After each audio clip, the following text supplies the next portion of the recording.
थोड़े से बातें करूंगा अपने बारे में, शायद कुछ काम आ जाए आपके। तो मैं एक्चुअली यहीं पतार का ही जन्म हूँ और मेरी जो प्राथमिक शिक्षा हुई वो पतार में ही हुई।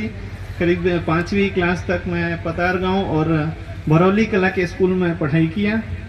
उसके बाद 6वीं क्लास से मैं मध्य प्रदेश चला गया। मेरे छोटे बाबूजी वहाँ रहते थे, नौकरी करते थे, तो उनके साथ मैं रहा और 12वीं क्लास तक पढ़ाई वहाँ की। उसके बाद फिर थोड़ा सा समस्या आई कि करें क्या आगे।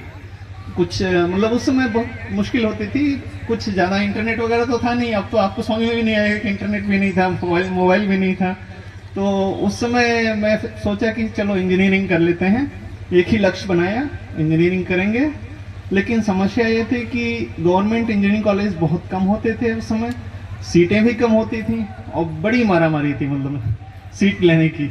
और मेरे पास वक्त बहुत कम था। करीब जब मुझे याद है अभी भी 30 से 35 दिन थे, उसके बाद मेरी एग्ज़ाम होने वाली थी एंट्रेंस की।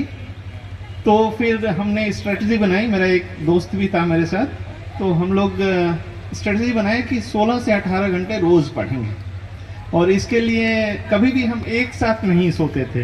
वो क्या हुआ कि हम लोग एक कमरा लिए थे जो सबसे ऊपरी मंजिल पे था।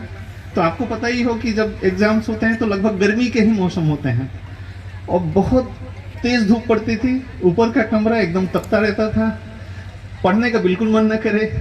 तो फिर उससे बचने के लिए हमने तरीका निकाला कि रूम में पूरा बाल्टी से पानी भर देते थे, पंखा चला देते थे और थोड़ी देर बाद अंदर जाते थे। एकदम ठंडा माहौल, बढ़िया से आराम से पढ़ते रहते थे उससे। तो कभी गर्मी की समस्या हुई नहीं हमें। और जब भी मुझे नींद आती थी मैं बोलता था कि भाई मैं तो सो रहा हूँ, तू मेरे को जगा देना। और ऐसा हम लोग करके करीब 35-40 दिन बस पढ़ाई किए, जम के पढ़ाई। एंड अब जब एग्ज़ाम देने गया तो मुझे खुद आश्चर्य हुआ कि जब उस समय क्या था, निगेटिव मार्किंग होती थी। हर सब्जेक्ट के लिए 100 क्वेश्चन आते थे, ऑब्जेक्टिव होते थे और 3 सब्जेक्ट में एग्ज़ाम देना पड़ता था, फिजिक्स, केमिस्ट्री और मैथमेटिक्स में। पहला एग्ज़ाम जो था फिजिक्स का था। तो अभी भी मुझे याद है कि जब मैं एग्ज़ाम देने गया तो एक ही बार में लगभग 100 में से 99 क्वेश्चन बिना देखे इधर उधर कंप्लीट कर लिए। क्योंकि नेगेटिव मार्किंग थी, हमें बहुत डर लगता था कि अगर एक भी गलत हुआ तो नंबर कम हो जाएंगे, आप लिस्ट से बाहर हो जाओगे। तो वो एग्ज़ाम अच्छा गया, कॉन्फिडेंस बढ़ गया। फिर दूसरा एग्ज़ाम अच्छा गया, तीसरा एग्ज़ाम अच्छा गया, तब भरोसा हुआ कि अब इंजीनियरिंग में हो जाएगा। और सच में इंजीनियरिंग में हुआ, एडमिशन मिला। बड़ा खुश था कि चलो भाई अब तो कॉलेज चलते हैं। पहुंच गए, कॉलेज गए तो एक दूसरी समस्या आ गई, क्योंकि मैं शुरू से ही हिंदी मीडियम में पढ़ा हूँ। गांव में भी हिंदी मीडियम में पढ़ा था और दूसरे मध्य प्रदेश में भी मैं पूरी 12वीं तक हिंदी मीडियम में पढ़ा था। तो आपको पता ही होगा कि जो नॉर्थ इंडियन होते हैं उनको इंग्लिश से कितना डर लगता है। मैं भी आप ही में से एक हूँ। तो जब मैं कॉलेज में गया तो वहाँ पे पढ़ाई पूरी इंग्लिश में होती है, सारे टीचर इंग्लिश बोलते हैं, कोई हिंदी बोलता ही नहीं है। पहले दिन एक शब्द समझ में नहीं आया, क्लास में बैठा सारी गूगली, कुछ भी एक शब्द भी पकड़ में नहीं आई। बड़ा टेंशन, अब क्या किया जाए। तो फिर मुझे अब सोचना पड़ा कि अब तो कुछ तरीका निकालना पड़ेगा, अब यहाँ से तो जा नहीं सकते हैं। तो फिर मैं ये पहले से ही सोच लेता था कि कल की पढ़ाई क्या होनी है, उसकी मैं तैयारी एक दिन पहले कर लेता था, पूरी अच्छे से जम के पढ़ लेता था। फिर क्लास में जाता तो इंग्लिश तो उतनी इजी थी नहीं कि समझ में आ जाए मुझे।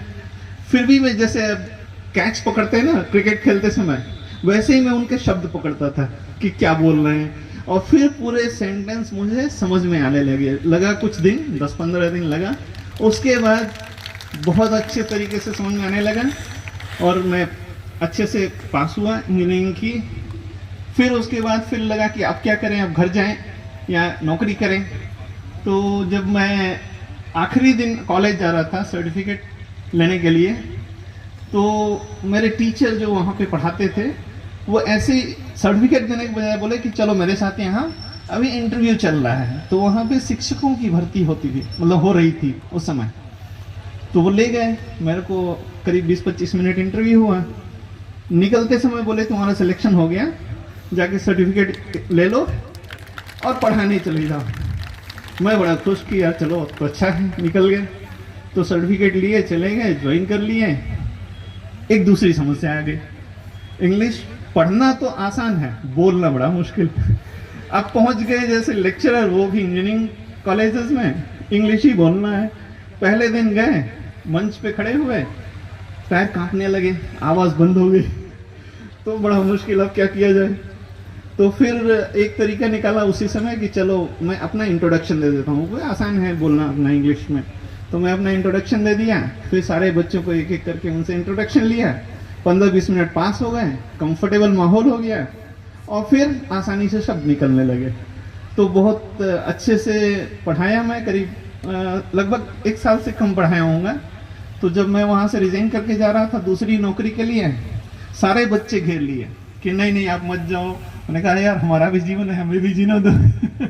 तो फिर मैं दूसरी नौकरी करने चला गया। ऐसे एक तीसरी नौकरी की, फिर उसके बाद इसरो का हमारा कॉल लेटर आ गया कि आइए इंटरव्यू दीजिए।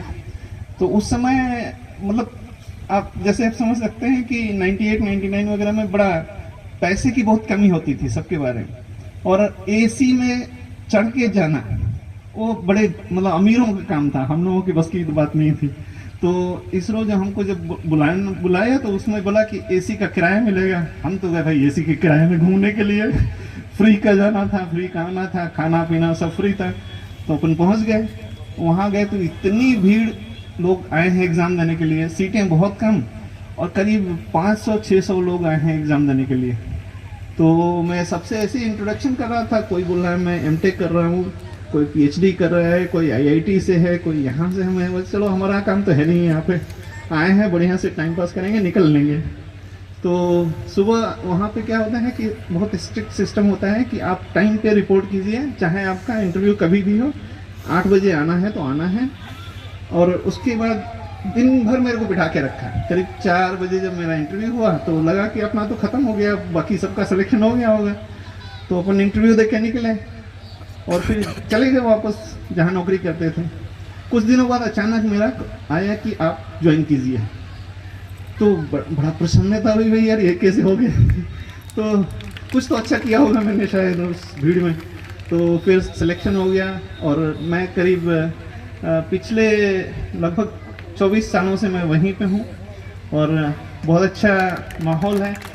और इसरो की यही एक मतलब खूबसूरती है कि वो एक मिनी भारत की तरह है। वहाँ पे हर प्रांत से, हर भाषा के, हर तरह के लोग हैं। तो वहाँ पे कभी फील ही नहीं होता है कि मैं अपने गांव से अलग हूँ। बहुत सारे लोग इस प्रांत से भी हैं और हिंदी बोलने वाले भी हैं, कुछ तो भोजपुरी बोलने वाले भी हैं। तो बहुत अच्छा लगता है और कभी फील नहीं हुआ कि मैं बाहर हूँ। और जब मैं उस संस्था में काम करता हूँ तो डेडिकेशन होता है, मतलब जब जो काम दे दिया गया तो ये आपकी जिम्मेदारी है, आपको अच्छे से करना है। कुछ भी उसमें कोई भी लचर वर्क नहीं होता है, मतलब आप सब डेडिकेटेड काम करते हैं और बहुत मेहनत से करते हैं। और जब तक काम खत्म ना हो जाता है वो सिर पे बोझ बना रहता है कि नहीं ये तो खत्म करना ही है चाहे कुछ भी हो जाए। और मेरा सौभाग्य रहा कि मैं लगभग तीनों जो चंद्रयान के मिशन थे उन सैटेलाइट्स में मुझे काम करने का मौका मिला, चंद्रयान 1, चंद्रयान 2 और 3 में। और मैं अपने आप को भाग्यशाली मानता हूँ। और अभी आपने नाम सुना भी होगा आदित्य का, जो सूरज की मॉनिटरिंग करेगा, उसमें भी मेरा योगदान रहा है। और बाकी बहुत सारे नए प्रोजेक्ट्स आने वाले हैं, उसमें भी काम कर रहे हैं। तो मेरा तो यही रिक्वेस्ट है बच्चों से, सारे यंग बच्चे से जो अपने देश का भविष्य है, कि उन्हीं के हाथों में जाना है। तो मैं तो यही बोलूँगा कि भाई जो मन करे, यही नहीं कि साइंस में पढ़ना है या आर्ट्स में पढ़ना है, किसी में भी जो आपका मन लगे पूरे ध्यान से कीजिए, लगन से कीजिए, मेहनत से कीजिए। और जो आपने टारगेट रखा है उस पर फोकस कीजिए, आपको सफलता मिलनी ही मिलनी है, कोई चांस ही नहीं कि न मिले। ओके। और एक और चीज़ बोलना चाहूँगा कि जैसे बोलते हैं ना, मतलब काम करने का मन नहीं करता, चलो कल कर लेंगे। मेरे हिसाब से कल होता ही नहीं है, आज ही होता है। जब हम कल पहुंचते हैं तो फिर कल आज ही हो जाता है। तो मेरा कहना है कि जो करना है आज ही कीजिए। मैं तो ये कहता हूँ अभी कीजिए, क्यों लेट करना है। और अगर अच्छी शुरुआत होती है तो आपका आधा काम कंप्लीट हो जाता है। तो वैसा आप टारगेट बनाइए, मेहनत से कीजिए, और कुछ भी सफलता हो या असफलता हो, अपने मतलब उसको समान रूप से लीजिए। उससे असफलता कोई असफलता नहीं होती, उससे सीखिए, लर्न कीजिए, उससे बहुत सारी चीज़ें सीखने को मिलती हैं। एंड उस सीखने से जब आप उसको अमल में लाते हैं तो आपको सफलता मिलती ही है। तो कभी भी निराश मत होइए, फोकस्ड रहिए और प्रयत्न रहिए। एंड एक मेरा अपना खुद का मानना है कि डिजायर नेवर डाइज, मतलब कभी आशाएं खत्म नहीं होती हैं, जीवन की आशाएं हमेशा रहती हैं। तो आप जीवन की आशाएं बना के रखिए। एक लक्ष्य पूरा हुआ, दूसरे के लिए सोचिए, दूसरा पूरा हुआ, तीसरे के लिए सोचिए। Continue to think, continue to big dream, बड़ा सोचिए, हमेशा बड़ा करने की कोशिश कीजिए। उस प्रयास में हो सकता है कुछ ना कुछ तो आप डेफिनेटली करेंगे। अगर बड़ा नहीं सोचेंगे, बड़ा नहीं करेंगे तो कुछ भी नहीं हो पाएगा। तो सोचिए, कोशिश करते रहिए और कुछ ना कुछ डेफिनेटली आप बहुत अच्छा करेंगे। और मैं चाहता हूं कि इस माटी से कई वैज्ञानिक पैदा हों, कई आर्टिस्ट पैदा हों, कई अपने क्षेत्र में बहुत ही महारत हासिल करने वाले लोग पैदा हों। यही मेरी कामना है और इसी के साथ मैं सबसे आशीर्वाद लेना चाहता हूँ। Thank you so much.